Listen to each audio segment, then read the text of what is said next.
Welcome back to another episode of Infidelity Tales Lab. We're thankful for your continued viewership. Before we begin, tell us, where in the world are you watching from? We love knowing our global reach. Now, let's dive into today's story. Chapter 1, Innocence Lost. Vincent Caldwell had always prided himself on reading people.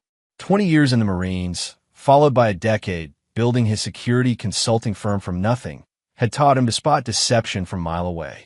Yet somehow, he'd missed the signs in his own home.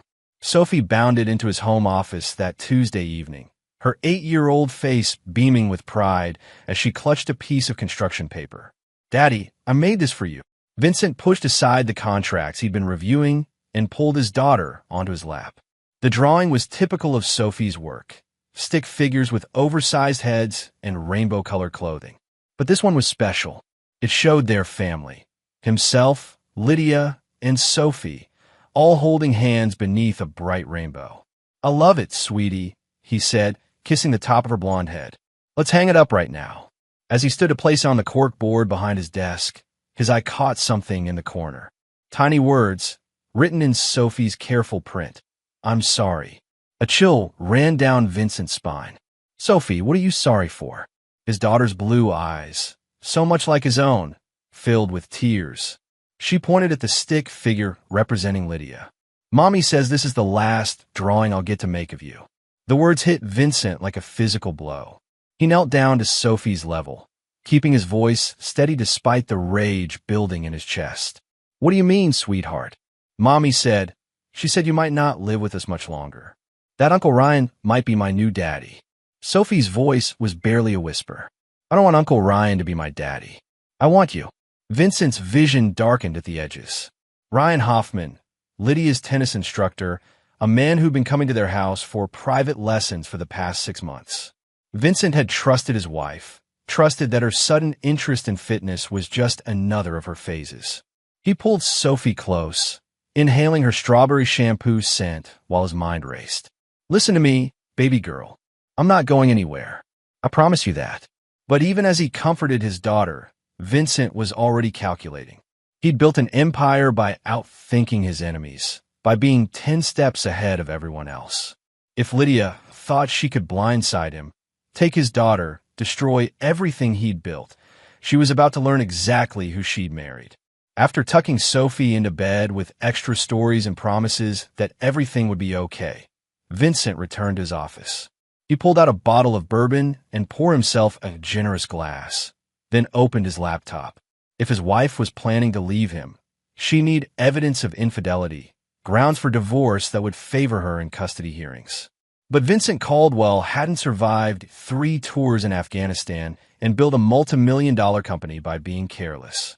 His personal life was as secure as his business dealings, which meant Lydia was either bluffing or his phone buzzed.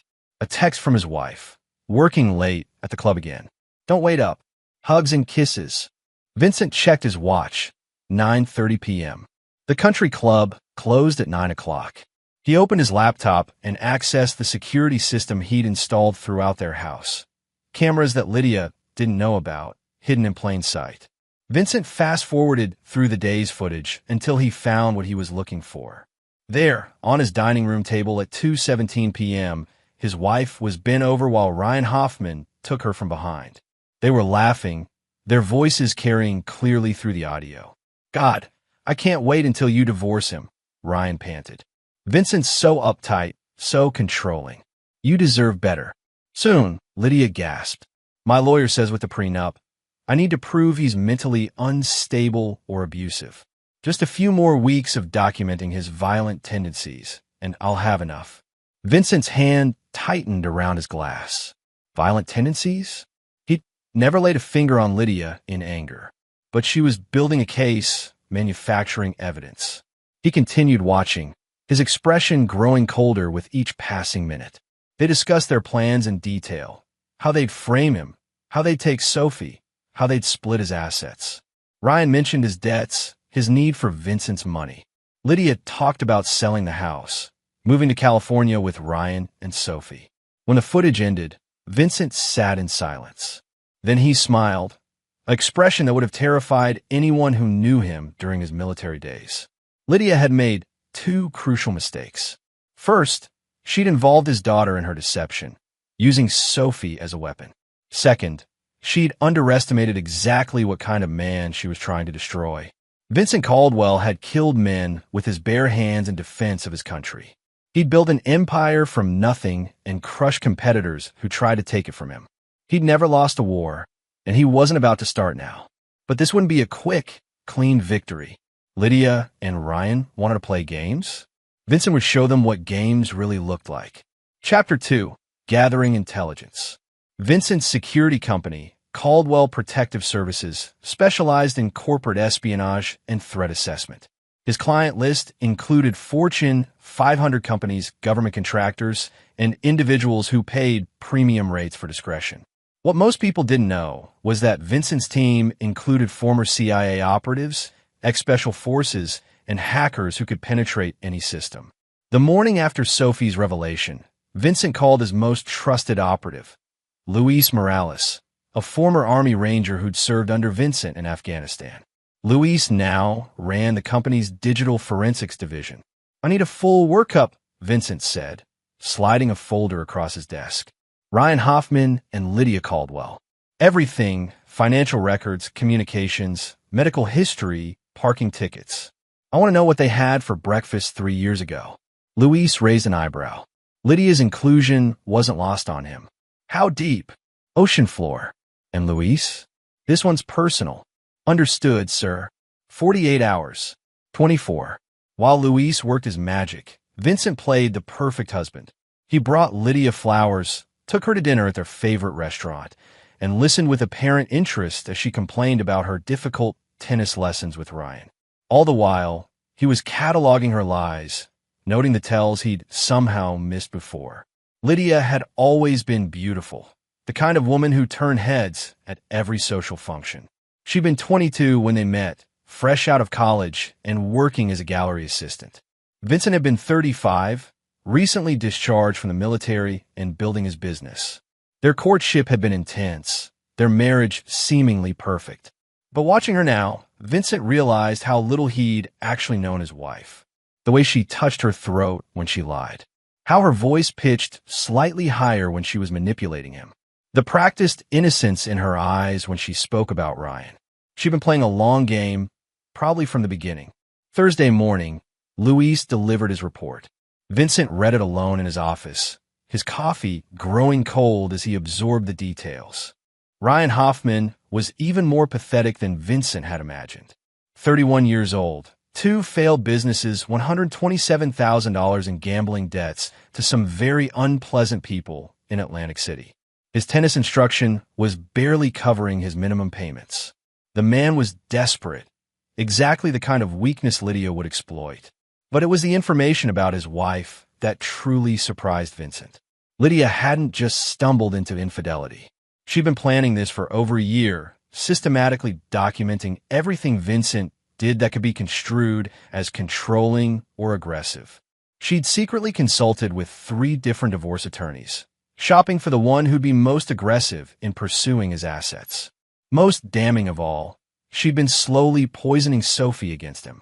The report included transcripts of conversations Luis had recovered from Lydia's deleted text messages, discussions about preparing Sophie for the transition, and helping her understand that Daddy isn't a good man. Vincent closed the file and stared out his office window at the city skyline. He'd built this view through blood, sweat, and sacrifice. Every building below represented a client he'd protected, a threat he'd neutralized, a victory he'd earned. Nobody took what belonged to Vincent Caldwell. Nobody. He pulled out his phone and scrolled through his contacts, stopping at a name he hadn't called in years.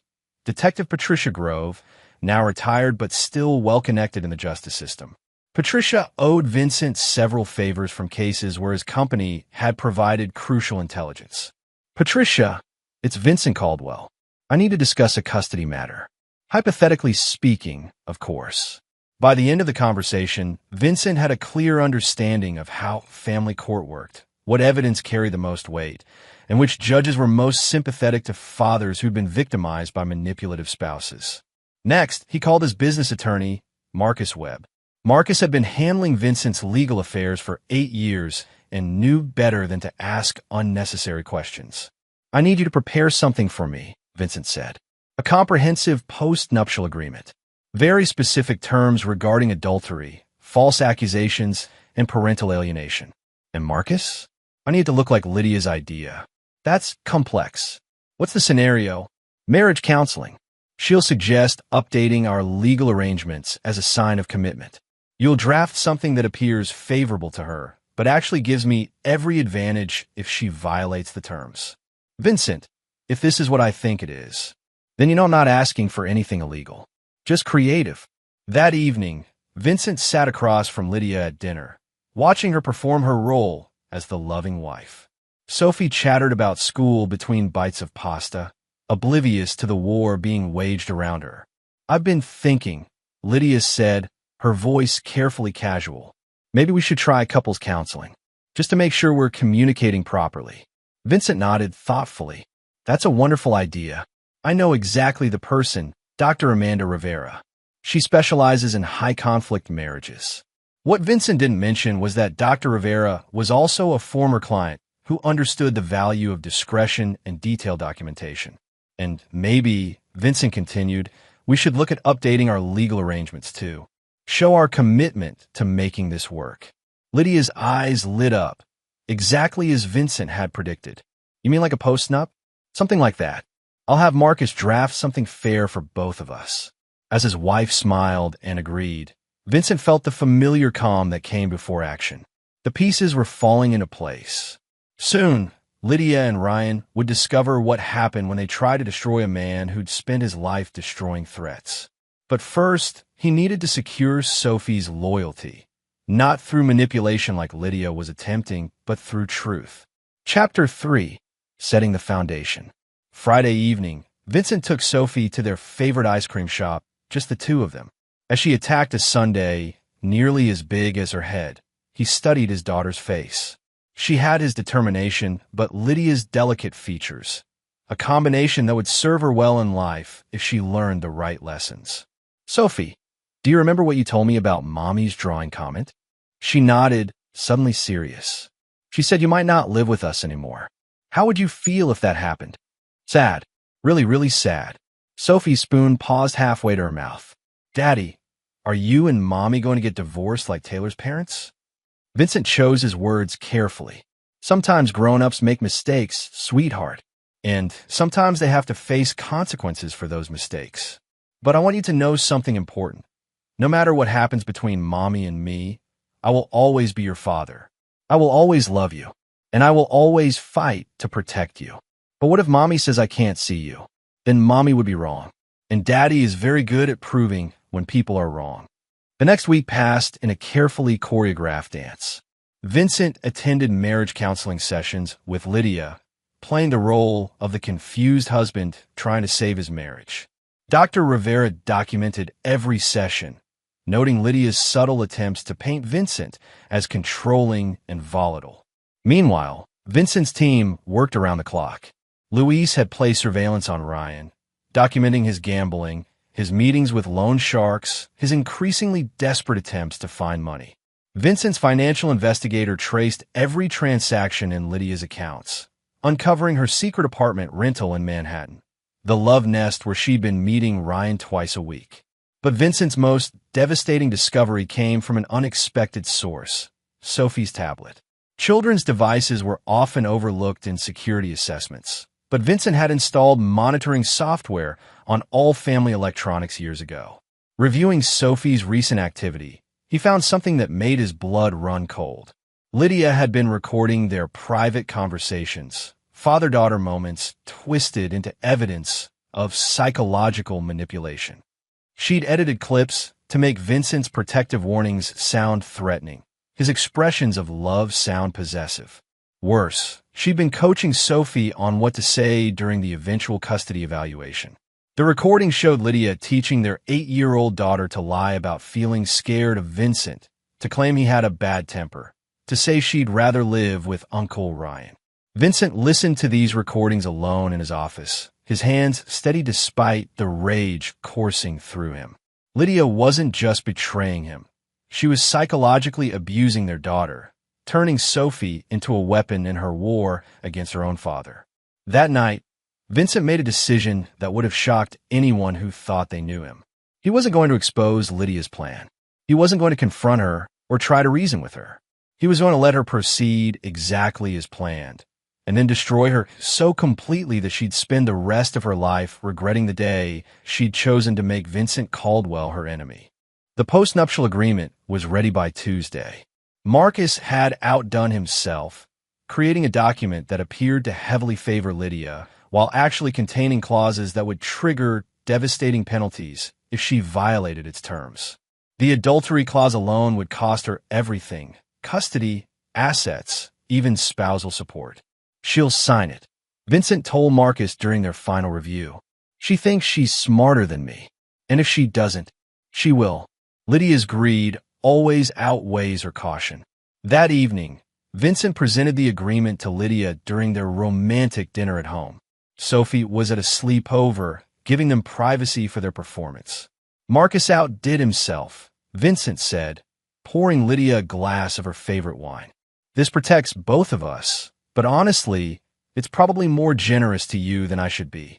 Lydia read through the document, her lawyer's coaching evident in how she focused on specific sections. Vincent watched her eyes light up as she saw the asset distribution clauses, not realizing that they were conditional on her fidelity. "This seems fair," she said finally. "Very fair. I want you to feel secure, Lydia. I want you to know that I'm committed to our marriage, to our family." She signed with a flourish, even initialing the writer about mutual respect and honesty in all marital matters. Later, as Lydia slept beside him, Vincent stared at the ceiling and calculated timelines. By his estimation, Lydia would file for divorce within the next 2 weeks. She'd present her manufactured evidence, demand emergency custody, and try to freeze his assets. What she didn't know was that Vincent had already moved the majority of his wealth into overseas accounts and trust funds that were invisible to U.S. family courts. What remained in their joint accounts was enough to maintain appearances, but not enough to satisfy Ryan's debts or Lydia's expensive tastes. More importantly, Vincent had spent the last 2 weeks documenting everything: Lydia's infidelity, her coaching of Sophie, her fraudulent evidence gathering. He had recordings, photographs, financial records, and witness statements that would not only destroy her case, but potentially result in criminal charges. But Vincent wasn't planning to present this evidence defensively. He was going to use it as a weapon, striking at the perfect moment for maximum damage. The war was about to begin, and Lydia had no idea she'd already lost. Chapter 4. The Trap Springs. Lydia made her move on a Thursday morning, exactly 12 days after signing the postnuptial agreement. Vincent was in his office when Marcus called with the news that divorce papers had been filed. Lydia was seeking emergency custody, claiming Vincent had been increasingly erratic and potentially dangerous. "She's requesting a restraining order," Marcus reported. "Claims you threatened her and Sophie. She has recordings." "I'm sure she does," Vincent replied calmly. "When's the hearing?" "Tomorrow at 2 p.m. Judge Hamilton." "Perfect." Judge Hamilton was known for his no-nonsense approach and his particular disdain for parental alienation. More importantly, he was one of the judges Patricia Grove had recommended as sympathetic to fathers who'd been set up. Vincent spent the rest of Thursday making final preparations. He called his cleaning lady and casually mentioned that she shouldn't be surprised if Mrs. Caldwell moved out soon. He arranged for Sophie to stay with his sister Emma for the weekend, telling his daughter it was for a special adventure, while Mommy and Daddy worked out some grown-up problems. Most importantly, he activated the final phase of his surveillance operation. Ryan Hoffman was about to have a very bad day. At 3 a.m. Friday morning, Vincent's phone rang. It was Detective Grove. "Vincent, I thought you should know. There was an incident at Belmont Park last night. Ryan Hoffman was found beaten pretty severely in the parking lot. Apparently, he owed money to some unsavory characters." "That's terrible," Vincent said, not bothering to sound surprised. "Is he all right?" "He'll live, but he's in the hospital with a broken nose, 3 cracked ribs, and a severe concussion. Probably won't be conscious for a few days. What a shame. Right when Lydia needed him most. Vincent had made a single phone call 3 days earlier to a contact who specialized in debt collection. He'd simply mentioned that Ryan Hoffman might be more motivated to pay his debts if he understood the seriousness of his situation. Vincent never explicitly requested violence, but men like Tommy Castellano had their own ways of communicating with deadbeats. At 8 a.m., Vincent received a frantic call from Lydia. "Ryan's in the hospital," she sobbed. "Someone attacked him. He won't be able to testify today." "Testify about what?" Vincent asked innocently. The divorce hearing. "You know, about your behavior." "Lydia, what exactly was Ryan planning to testify about?" "He's your tennis instructor. What would he know about our marriage?" The pause stretched long enough for Vincent to count 5 heartbeats. He's a friend. He's seen how you treat me." "I see. Well, I hope he recovers quickly." These random attacks are terrible. By 1 p.m., Vincent was seated in family court with Marcus beside him. Lydia sat across the aisle with her attorney, Janet Morrison, a shark who specialized in high-asset divorces.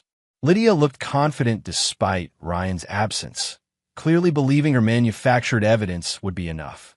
Judge Hamilton was a thin man in his 60s with the demeanor of someone who'd seen every lie family court had to offer. He reviewed the preliminary filings with obvious skepticism. "Mrs. Caldwell, you're requesting emergency custody based on allegations of threatening behavior. I see you have recordings." Lydia's attorney stood. "Yes, Your Honor. We have documented evidence of Mr. Caldwell's increasingly controlling and volatile behavior toward both Mrs. Caldwell and their daughter." "I'd like to hear these recordings." Vincent watched Lydia's face as her attorney played the carefully edited clips.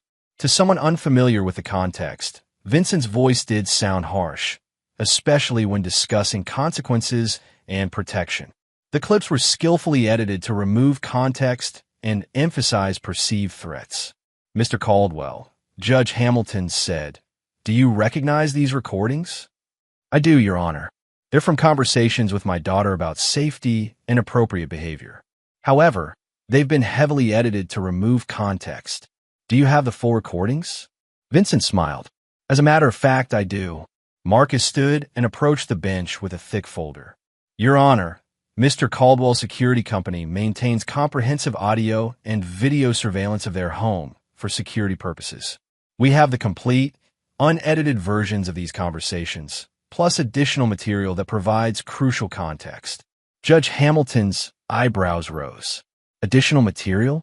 "Video evidence of Mrs. Caldwell coaching their daughter on what to say during custody evaluations, recordings of Mrs. Caldwell's affair with Mr. Ryan Hoffman, and documentation of Mrs. Caldwell's plan to manufacture evidence against Mr. Caldwell."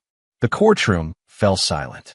Lydia's face went white, then red, then white again. "I'd like to see this evidence," Judge Hamilton said. For the next hour, Vincent's documentation played on the courtroom screens. The unedited recordings showed him as a patient, loving father warning his daughter about adult problems. The video of Lydia coaching Sophie was devastating. Watching an 8-year-old being taught to lie about her father brought visible disgust to Judge Hamilton's face. But the coup de grace was the footage of Lydia and Ryan in Vincent's dining room, discussing their plans in graphic detail. When it ended, Judge Hamilton removed his glasses and cleaned them slowly.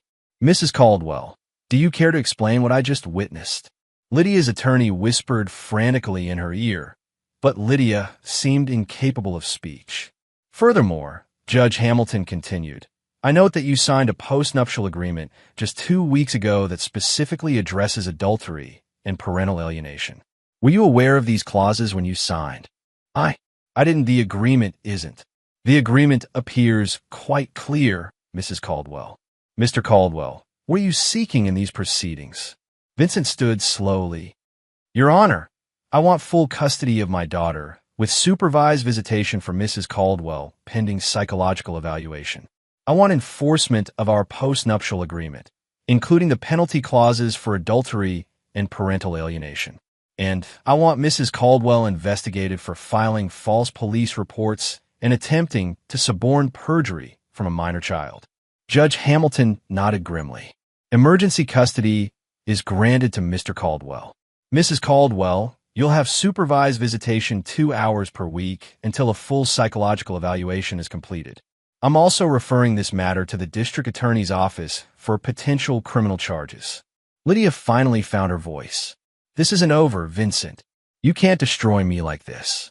Vincent turned to look at his wife, soon-to-be ex-wife, with the same expression he'd worn while interrogating insurgents in Afghanistan. Lydia, he said quietly, this is just the beginning. Chapter 5, Psychological Warfare. The weekend after the hearing, Vincent picked up Sophie from his sister Emma's house. His daughter was unusually quiet during the drive home, her small hands fidgeting with her seatbelt. Daddy, she said finally, am I in trouble? Vincent pulled over at a park and turned to face her. Why would you be in trouble, sweetheart? Because of the things I said about you. The things Mommy taught me to say. Vincent's heart clenched, but he kept his voice steady. Sophie, you're 8 years old. It's not your job to understand grown-up problems or to take sides between Mommy and Daddy. You did what you thought you were supposed to do. But I knew it was wrong, Sophie whispered. You never scared me. You never hurt me. Mommy made me practice saying those things, and I knew they weren't true. Vincent unbuckled his seatbelt and pulled his daughter into his arms. You're not responsible for what grown-ups do, Sophie. Not ever. And I promise you, we're never going to put you in that position again. Is Mommy going to jail? I don't know. But whatever happens, you and I are going to be okay. We're going to build a life that's honest and safe and full of love. That Monday, Vincent received 2 calls that confirmed his strategy was working perfectly. The first was from Tommy Castellano. Your friend Ryan is awake, Tommy reported. Seems he's very motivated to discuss his debt situation. In fact, he's so motivated that he's agreed to leave town permanently. Funny thing, he doesn't seem interested in tennis instruction anymore. I'm glad he found clarity, Vincent replied. The second call was from Louise, who'd been monitoring Lydia's communications. She's falling apart, Louise reported. 37 calls to Ryan's phone, none answered. She tried to access their joint accounts and found most of the money gone. Her lawyer is demanding a $50,000 retainer that she can't pay. And her apartment? Lease expires next week. The landlord received an anonymous tip about unauthorized occupancy and noise complaints. He's not renewing. Vincent had spent years studying pressure points, physical, psychological, and financial. Lydia was discovering that her comfortable life had been built on foundations that only existed at Vincent's discretion. Wednesday brought the psychological evaluation report. Dr. Angela Reeves, the court-appointed psychologist, had spent 3 hours with Lydia and emerged with a damning assessment. Mrs. Caldwell exhibits significant narcissistic tendencies and a disturbing willingness to manipulate her child for personal gain, the report read. Her attempts to justify coaching Sophie to lie about her father suggest a fundamental inability to prioritize her child's welfare over her own desires. Continued unsupervised contact with a minor child is not recommended. That afternoon, Lydia appeared at Vincent's office without warning. His security guard called ahead, giving Vincent time to prepare for her arrival. She looked terrible. Her usual perfect appearance was disheveled, her designer clothes wrinkled, her makeup smeared. When she entered his office, she was barely holding herself together. Vincent, please, she said without preamble. Can we talk? Really talk? Of course. Have a seat. Lydia collapsed into the chair across from his desk. I know you're angry. I know I made mistakes. But this has gone too far. I lost the apartment. My lawyer dropped me. Ryan won't return my calls. Ryan's in the wind, Vincent said calmly. Apparently, his gambling debts caught up with him. He left town rather suddenly. You did this. I know you did this. Lydia, I'm a security consultant, not a miracle worker. I can't control other people's poor decisions. Please, she begged. I'll do anything. To stop this. Let me see Sophie. Let me keep the house. Vincent studied his wife's face. 3 weeks ago, she'd been confident in her ability to destroy him. Now she was begging for mercy she'd never intended to show him. You want to see Sophie? He asked. Yes. God, yes. She's my daughter. She's my daughter too. But you try to turn her into a weapon against me. You taught an 8-year-old child to lie about feeling afraid of her father. What kind of mother does that? Lydia's composure cracked completely. I was scared. I thought if I could make you look bad, I could take Sophie somewhere safe, somewhere you couldn't control us. Control you? Lydia, I gave you everything. I trusted you with my home, my child, my life. And you repaid that trust by planning to destroy me. I made a mistake.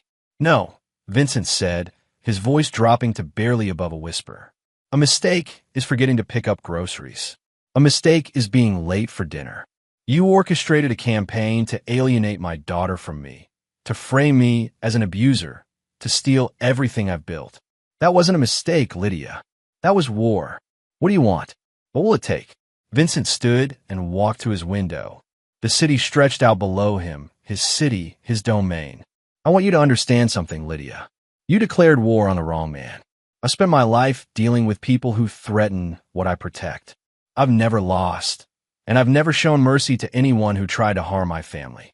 Sophie is my family too. Sophie is an innocent child caught in the crossfire of your ambition. And I will protect her from you, just like I'd protect her from any other threat. Lydia was crying now, mascara streaking down her cheeks. Please, Vincent, I'm begging you. I'll sign anything, agree to anything. Just let me have some part of my life back. Vincent turned to face her. Here's what's going to happen. You're going to continue your supervised visitation with Sophie, 2 hours a week with a social worker present. You're going to move out of my house by Friday. You're going to attend psychological counseling for a minimum of 6 months. And you're going to accept that your decisions have consequences. What about money? I can't afford. According to the post-nuptial agreement you signed, your adultery triggers the penalty clauses. You forfeit any claim to marital assets, including spousal support. You'll receive exactly what you brought into this marriage. Nothing. That's not legal. No judge will. Judge Hamilton already enforced the agreement. You signed it willingly, with full legal representation. It's ironclad. Lydia stared at him, finally understanding the scope of what he'd done. You planned this. All of it. The agreement, the evidence, everything. I defended myself and my daughter against someone who tried to destroy us. If you want to call that planning, go ahead. This isn't over. Vincent smiled, the same cold expression that had terrified enemy combatants in Afghanistan. Yes, Lydia, it is. Chapter 6, Tightening the Noose. Friday arrived with autumn rain that turned the October afternoon gray and cold. Vincent watched from his office window as Lydia's BMW pulled into the driveway of what had been their home for 8 years. He'd given her until 6 p.m. to collect her personal belongings and leave her keys. Sophie was at school, spared from witnessing her mother's final defeat. Vincent had arranged for his daughter to stay with Emma again this weekend while he completed the transition. At 5:47 p.m., Lydia's car disappeared down the street for the last time.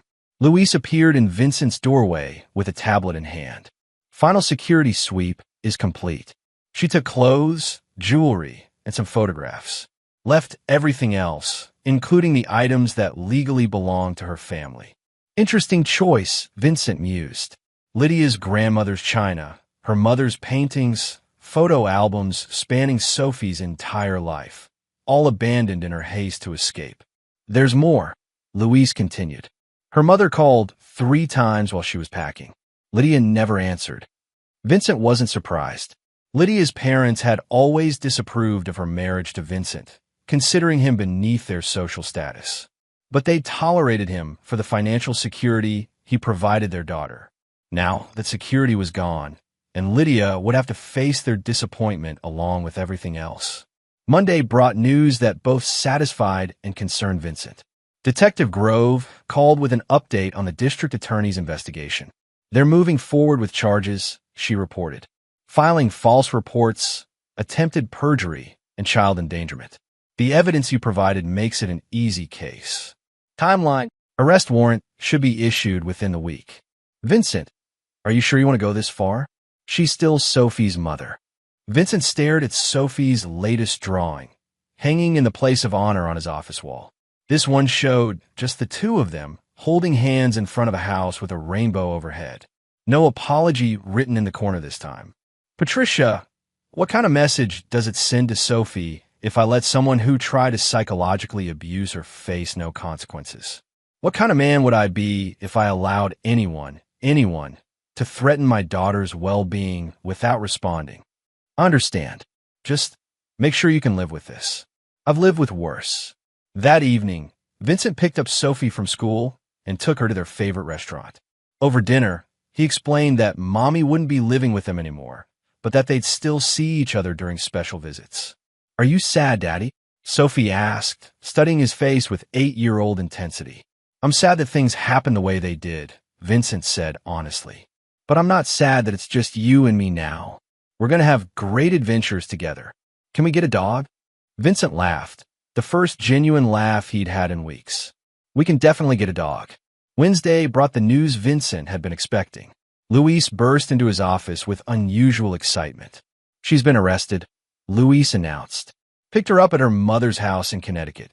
The parents weren't pleased. Vincent felt a moment of satisfaction, followed immediately by concern for Sophie.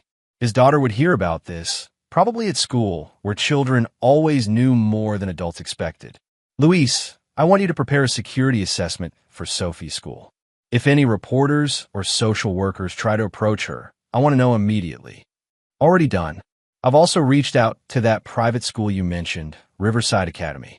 They're very experienced with high-profile custody situations." Vincent nodded. Riverside was expensive, exclusive, and discreet.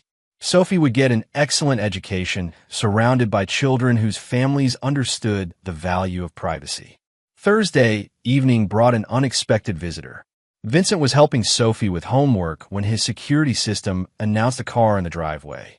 The cameras showed a familiar face, Dr. Amanda Rivera, the marriage counselor who documented Lydia's lies. "Dr. Rivera," Vincent said, opening the door. "This is unexpected. Mr. Caldwell, I hope you don't mind the intrusion.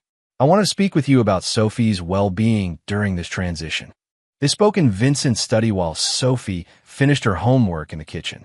Dr. Rivera's concerns were professional but pointed. "Vincent, I've been reviewing my sessions with you and Lydia. Your wife clearly had significant psychological issues, and your response has been comprehensive. But I'm concerned about Sophie's long-term emotional health." "In what way?" "Children need stability and predictability. You've removed every trace of her mother from her life very quickly. That can be traumatic, even when the mother was problematic." Vincent considered this. In his focus on protecting Sophie from Lydia's manipulation, had he overcorrected? "What do you recommend?" "Therapy for Sophie, obviously, but also consider allowing her to keep some connection to positive memories of her mother. Not contact given the legal situation, but perhaps some photographs, some mementos. Children need to process these losses, not have them erased."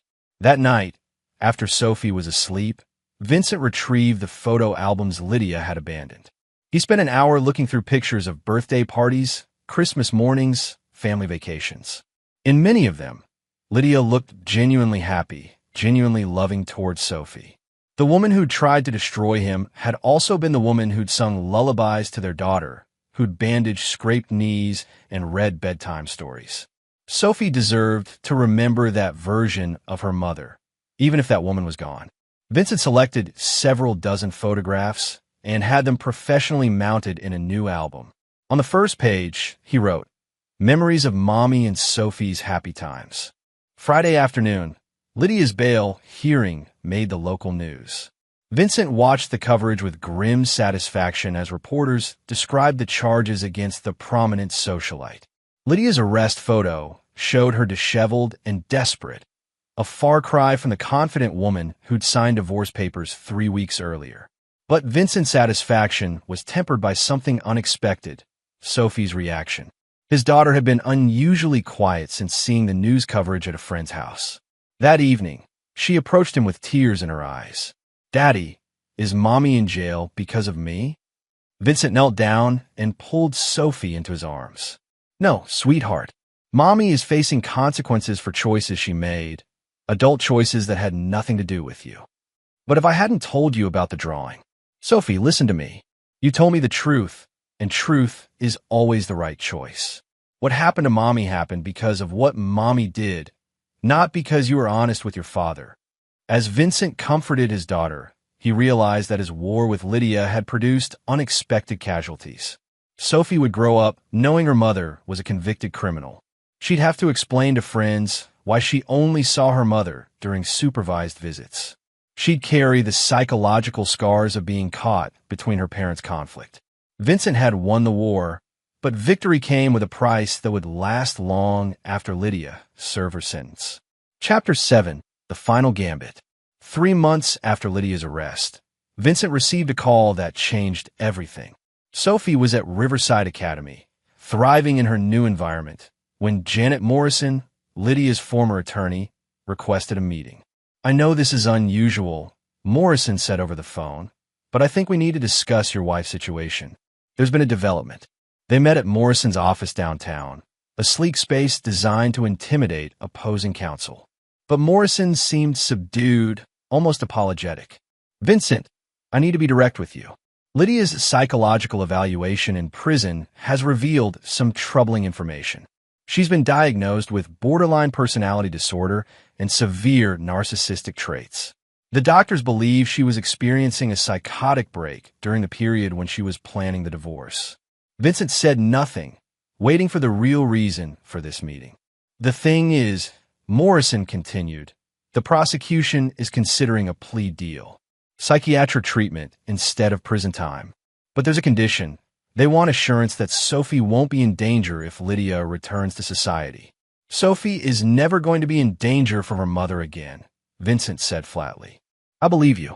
But Vincent, Lydia's parents are asking for mercy. They want to work out some kind of arrangement where she can eventually rebuild a relationship with Sophie." Vincent leaned back in his chair. "What kind of arrangement?" "They're prepared to establish a trust fund for Sophie's education and future needs. $2 million, with the stipulation that Lydia be allowed supervised visitation rights that could potentially expand as she completes treatment." $2 million. Vincent didn't need the money, but it would secure Sophie's future completely. It was also a tacit admission from Lydia's family that their daughter had been wrong, that Vincent had been the victim. "There's something else," Morrison added. "Lydia wants to write Sophie a letter. She wants to apologize, to try to explain why she did what she did. She's not asking for forgiveness, just a chance to give Sophie closure." Vincent considered this. Dr. Rivera had emphasized the importance of helping Sophie process her feelings about her mother. A letter might provide that opportunity. "I'll read the letter first," Vincent said finally. "If it's appropriate, I'll share it with Sophie.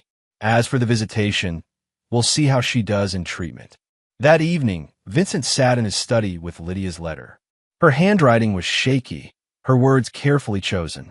"My dear Sophie, Daddy has probably told you that I made some very bad choices, and he's right. I hurt people I love, including you, and I'm very sorry for that. I want you to know that none of what happened was your fault. You are a beautiful, smart, wonderful little girl, and you deserve so much better than what I put you through. I'm sick, Sophie. Not the kind of sick where you have a fever, but the kind of sick that makes your thoughts confused and scary. I'm getting help for that sickness, and I hope someday I can be the mother you deserve. I love you more than all the stars in the sky. I always will, and I'm proud that you have Daddy to take care of you. He's a good man, and he loves you very much. Love always, Mommy." Vincent read the letter twice, then set it aside. It was honest, age-appropriate, and free of manipulation. More importantly, it acknowledged Vincent's role as Sophie's protector rather than undermining it. The next day, Vincent had a long conversation with Dr. Rivera about how to present the letter to Sophie. They decided to read it together during one of Sophie's therapy sessions, giving her a safe space to process her emotions. Sophie's reaction surprised Vincent.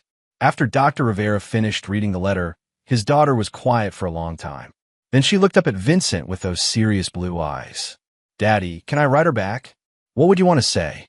That I hope she gets better, and that I love her too, but I'm happy living with you." 6 months later, Vincent stood in a courtroom for Lydia's sentencing hearing.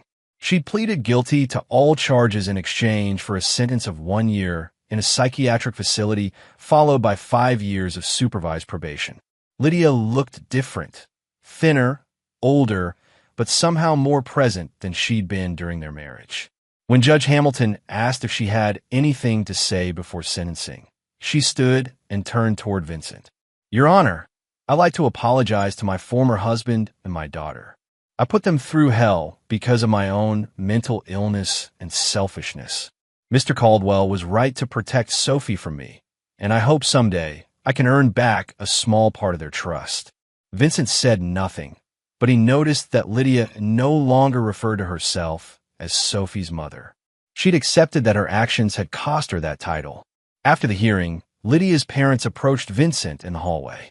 Margaret Ashton looked older than her 68 years, worn down by her daughter's disgrace and the family's social humiliation. "Vincent," she said quietly, "we want to thank you for agreeing to the trust fund arrangement and for allowing Sophie to correspond with Lydia. Sophie deserves financial security," Vincent replied, "and she deserves the chance to understand her mother's illness without being victimized by it." "You could have destroyed us all," Margaret continued. "Our reputation, our business connections, everything. Instead, you've been remarkably restrained." Vincent looked at this woman who'd once considered him unworthy of her daughter. "Mrs. Ashton, I'm not interested in destroying innocent people. I protect what matters to me, and I eliminate threats to my family. You and your husband were never threats." As Vincent walked to his car, he reflected on the past year. He'd won completely, gained custody of Sophie, destroyed Lydia's plans, secured their financial future, and even managed to create a path for Sophie to have some relationship with her mother if she chose. But victory felt different than he'd expected. The man who'd once eliminated enemies without hesitation had found himself showing mercy to a woman who'd tried to destroy him. Perhaps Sophie's influence was making him softer. Or perhaps true strength lay in knowing when to show restraint. Either way, Vincent Caldwell had proven once again that he was not a man to be crossed. The story would become legend in their social circles, a cautionary tale about the dangers of underestimating a quiet man with dangerous skills. Chapter 8. New Foundations. 2 years after the divorce was finalized, Vincent stood in the kitchen of his new home, watching Sophie play with their German Shepherd puppy, Rex, in the backyard. They'd moved 6 months ago, leaving a house that held too many memories of deception and betrayal. This new place was different, smaller but warmer, chosen by Sophie after they'd looked at dozens of properties together. It had a bigger yard for Rex, a swimming pool, and most importantly, no shadows of the past. Sophie was 10 now, taller and more confident.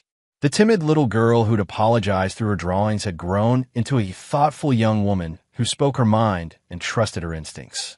Her weekly therapy sessions with Dr. Rivera had helped her process the trauma of her parents' divorce, and she seemed genuinely happy. The phone rang, interrupting Vincent's morning coffee. It was Dr. Rivera.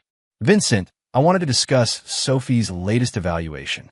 She's doing remarkably well, better than most children who've experienced similar trauma. She's resilient," Vincent said, watching his daughter teach Rex to sit. "She is. But Vincent, she's also asked some pointed questions about her mother lately. She wants to know if she can visit Lydia." Vincent felt his chest tighten. Lydia had been released from psychiatric care 8 months ago and was living in a supervised halfway house in Connecticut. She completed her treatment program, held down a job at her parents' gallery, and adhered strictly to her probation requirements. More importantly, her monthly letters to Sophie had shown genuine growth.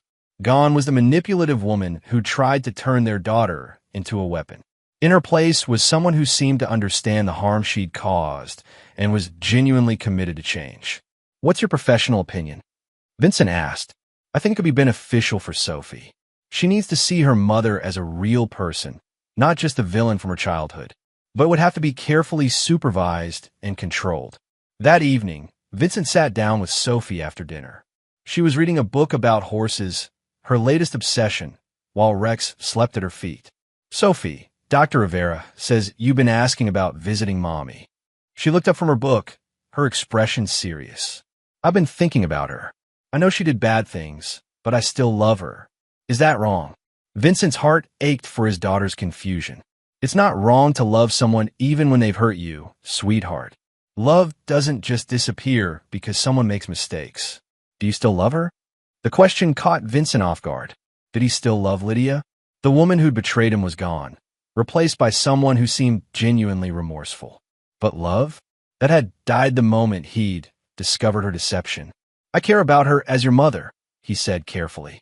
I want her to be healthy and safe, because that's what's best for you. But the love I had for her as my wife, that's gone, Sophie. Some things can't be repaired. Sophie nodded slowly. I understand, but I think I'd like to see her. Just to talk. The visit was arranged for the following Saturday at the halfway house.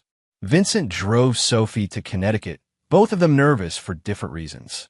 The facility was clean but institutional, designed to ease former patients back into society. Lydia was waiting in the visitor's room, and Vincent was struck by how much she'd changed. Gone was the polished socialite he'd married. This woman wore simple clothes, minimal makeup, and carried herself with a humility he'd never seen before. Sophie, Lydia said softly, tears immediately filling her eyes. You've grown so much. Hi, Mommy, Sophie replied, suddenly shy. Vincent watched carefully as mother and daughter awkwardly hugged. A social worker supervised from across the room, taking notes on their interaction. I brought you something, Sophie said, pulling a drawing from her backpack. It showed a woman with long brown hair standing next to a rainbow. At the bottom, Sophie had written, Get well soon, Mommy. Lydia held the drawing like it was made of glass. It's beautiful, sweetheart. I'm going to hang it in my room. They talked for an hour about safe topics, Sophie's school, her friends, Rex the dog. Lydia asked careful questions and listened intently to every answer. She never tried to criticize Vincent or their new life, never attempted to guilt Sophie about the time they'd lost. Most importantly, she never asked Sophie to keep secrets or pass along messages to Vincent. As they prepared to leave, Lydia turned to Vincent. Thank you for bringing her. I know how difficult this must be for you. Sophie needed this, Vincent replied. She needs to understand who you are now, not just who you were. I'll never be able to undo the damage I caused, but I'm grateful for any chance to be part of her life, even if it's just visits like this. On the drive home, Sophie was unusually quiet. Finally, she spoke. Daddy, she seems different. How so? Sadder, but also nicer, like she really listened to me instead of just waiting for her turn to talk. Vincent nodded. People can change, Sophie. It doesn't excuse what they did wrong, but sometimes they can become better versions of themselves. Are you still angry at her? Vincent considered this question seriously. Was he still angry? The rage that had driven him to destroy Lydia's life had cooled over the years. What remained was a kind of cold pragmatism. He'd do whatever was necessary to protect Sophie, but he no longer felt the need to actively punish Lydia. I'm not angry anymore, he said finally, but I'm also not going to forget what happened. Trust has to be earned back slowly, and some things can never be completely forgiven. I think I understand. That night, Vincent sat in his study reviewing security reports from his company. Business was booming. His reputation for protecting clients from threats had only grown after word spread about how he'd handled his own domestic crisis. His phone buzzed with a text from Dr. Rivera. Sophie seems very positive about today's visit. I think monthly visits would be beneficial if you're comfortable with that. Vincent typed back, We'll try monthly visits for 6 months and reassess. As he set down his phone, Vincent realized something had shifted inside him. For 2 years, he'd been focused on protecting Sophie from her mother. Now, he was facilitating their relationship because Sophie needed it. The change surprised him. The man who'd once sworn never to forgive or forget was learning that true strength sometimes meant knowing when to show mercy. Not for the benefit of those who'd wronged him, but for the sake of the innocent people caught in the aftermath. Sophie needed her mother, and Vincent loved Sophie more than he hated Lydia. In the end, that love would guide his decisions, just as it always had. Chapter 9. Unbreakable Bonds. 5 years had passed since that first drawing that changed everything. Sophie was now 13, tall for her age with Vincent's determined jaw and his blue eyes that seemed to see everything. She was an honor student at Riverside Academy, captain of the equestrian team, and showed the same analytical mind that had made her father successful. Vincent watched from the fence as Sophie guided her horse, Aurora, through a complex jumping course. Her movements were precise, confident. She'd inherited his ability to remain calm under pressure. "She's remarkable," said a voice behind him. Vincent turned to see Dr. Rivera approaching, her hair now showing more gray, but her eyes as sharp as ever. "Amanda, what brings you to Sophie's practice? I wanted to talk to you about something. Sophie's been seeing me for 5 years now, and I think it's time to consider whether she still needs regular therapy." Vincent raised an eyebrow. "You're firing your patient?" "I'm graduating her. Sophie has processed her trauma remarkably well. She has a healthy relationship with both parents, she's academically and socially successful, and she's developed excellent coping mechanisms. Continued therapy might actually be counterproductive at this point." They watched Sophie complete her course flawlessly, then trot Aurora over to the fence where they stood. "Dad, did you see that last jump?" Aurora barely touched the rail. "I saw. You two make a good team." Sophie dismounted and began untacking Aurora. "Dr. Rivera, are you here to see me?" "Actually, I'm here to tell you that I think our regular sessions can come to an end. You've done all the hard work of healing, Sophie. You don't need me anymore." Sophie paused in loosening Aurora's girth. "Because I'm fixed?" "Because you were never broken," Dr. Rivera replied gently. "You were hurt, and you healed. That's what healthy people do." Later that evening, Vincent and Sophie sat on their back porch watching the sunset. Rex, now 5 years old and perfectly trained, lay at Sophie's feet. These quiet moments had become precious to Vincent. Time when they could simply exist together without the weight of the past pressing down on them. "Dad, can I ask you something?" "Always." "Do you ever regret what you did to Mom? I mean, the way you destroyed her life?" Vincent was quiet for a long moment. This conversation had been inevitable, and he'd been preparing for it for years. "Sophie, I did what I thought was necessary to protect you. Your mother was trying to turn you against me and take you away. I couldn't let that happen. But you could have just gotten divorced. You didn't have to send her to prison. Your mother committed crimes, Sophie. She filed false police reports, tried to coach you to lie under oath, and attempted to defraud me financially. The prison sentence was a consequence of her choices, not my revenge." Sophie pulled her knees up to her chest. "I know. I understand that logically. But sometimes I wonder, if you could do it over again, would you handle it differently?" Vincent studied his daughter's face.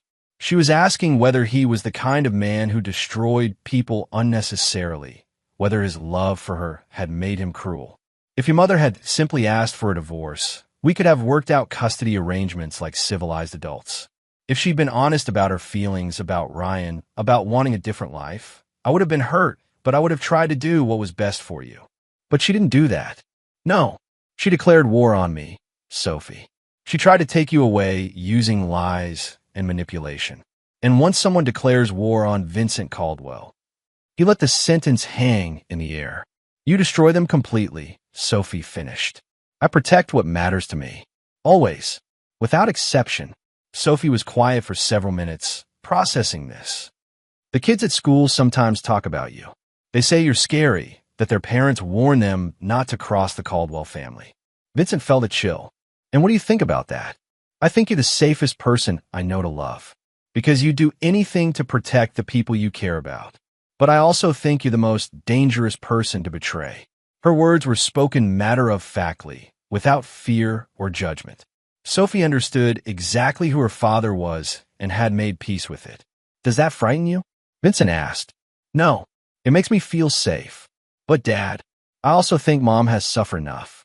She lost everything. Her home, her reputation, her daughter. She's been in therapy for 6 years now. She works at Grandpa's gallery and lives in a tiny apartment. Don't you think she's paid for what she did?" Vincent considered this. Lydia's monthly visits with Sophie had continued for 3 years now. She was punctual, respectful, and never overstepped boundaries. She asked about Sophie's life, but never pried. She sent appropriate birthday and Christmas gifts. She'd become harmless. "What are you asking, Sophie? I'd like to spend some real time with her. Maybe a weekend visit. I know it would have to be supervised, but I think I'm old enough now to handle it." Vincent's first instinct was to refuse. But as he looked at Sophie, 13 years old and wise beyond her years, he realized she wasn't asking out of childish sentimentality. She was making a mature decision about her relationship with her mother. "I'll consider it," he said finally. "Really? Really? But Sophie, you need to understand something. If your mother ever tries to manipulate you again, ever tries to turn you against me, or make you keep secrets, that relationship ends permanently. I won't give her a third chance to hurt you. I understand. And Dad, I would tell you if she did anything like that. I learned my lesson about keeping secrets." The weekend visit was arranged for the following month. Lydia would take Sophie to her parents' house in Connecticut for Saturday and Sunday, with a social worker checking in twice daily. Vincent drove Sophie to the meeting point, a neutral location where Lydia was waiting with her car. His ex-wife looked nervous but hopeful as Sophie hugged her goodbye. "Vincent," Lydia said quietly, "thank you for trusting me with this." "I'm not trusting you, Lydia. I'm trusting Sophie. Don't make me regret it." That weekend was the longest 48 hours of Vincent's life. He paced his house, cleaned his guns, reorganized his office, and generally drove himself crazy with worry. When Sophie finally called Sunday evening to say she was ready to come home, Vincent was in his car within minutes. "How was it?" he asked as they drove home. "Good. Different. We went to the museum, and Grandma made her famous pot roast. Mom and I talked a lot about everything. She told me about her mental illness, about how it made her think and feel. She explained why she did what she did without making excuses for it. And I think I understand her better now. She's still my mom, but she's also just a person who made terrible mistakes and is trying to be better." Vincent nodded. "That's a very mature way to look at it. Dad, she asked me to tell you something. She wanted me to say that she's grateful for the way you've handled everything. She knows she doesn't deserve your mercy, but she's grateful for it anyway." "What did you tell her?" "I told her that you're not merciful. You're practical, and that it's practical for me to have a relationship with my mother as long as she doesn't threaten our family." Vincent smiled despite himself. Sophie had inherited more than his eyes and determination.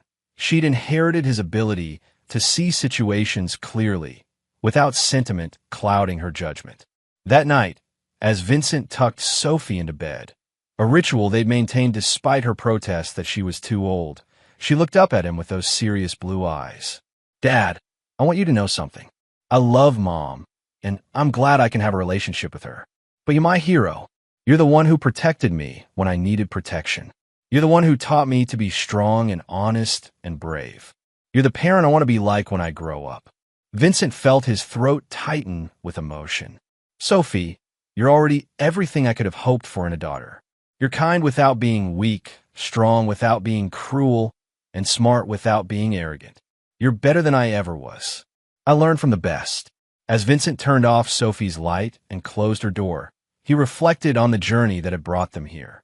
8 years ago, a child's drawing had revealed a betrayal that nearly destroyed his family. His response had been swift, brutal, and complete, exactly what the situation required. But the real victory wasn't in destroying Lydia or Ryan or anyone else who'd threatened him. The real victory was the young woman sleeping safely in the room behind him, strong, confident, and completely secure in her father's love. Vincent Caldwell had spent his life protecting people and eliminating threats.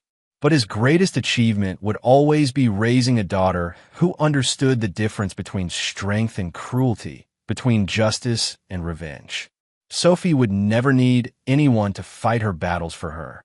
She would never be anyone's victim, and she would never, ever underestimate the power of a quiet man who loved his family more than his own life. The war was over. Love had won. And there you have it. Another story comes to an end. What did you think? I'd love to hear your thoughts in the comments below. If you enjoy this story, consider joining our community by subscribing. It means the world to us. For more stories like this one, check out the recommended videos on screen. And I'll see you there.